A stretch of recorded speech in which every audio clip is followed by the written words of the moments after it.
Your own balance. There isn't a perfect balance of being alone and being among people. The word balance implies that there should be an even distribution of each, but I do not think that there is a perfect number of hours that should be left to myself or a perfect amount of plans I should make this weekend to make me feel happy. Both of those acts elicit feelings that rely on my mood, and so there can't be a balance because moods are ever changing based on the life you lead and the people you interact with on a daily basis.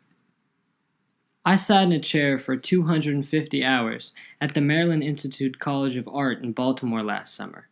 Not straight through, of course. I left it for meals and sleep and the occasional toilet break, but for the most part of July I was sitting in a chair pretty much alone.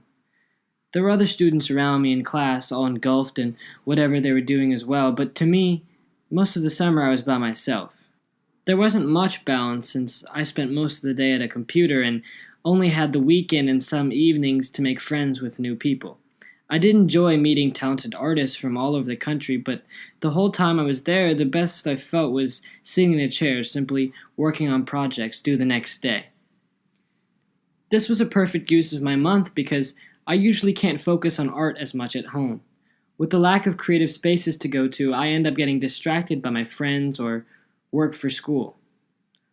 I was finally creating in a space where everyone was doing similar projects and dedicating hours and thought into it.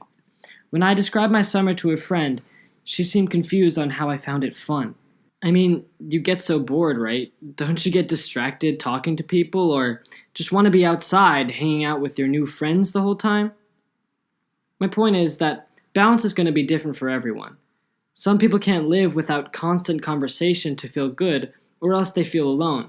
As for me, I found the same feeling in Baltimore while I created illustrations and designs all day, trying to convey ideas and stories I had in my head. The environment in Baltimore fostered a side of me that could create for hours and let home responsibilities drift away. When I got home after that summer, to an absence of routine and lack of creative friends with the same goals in mind, my motivation completely deteriorated.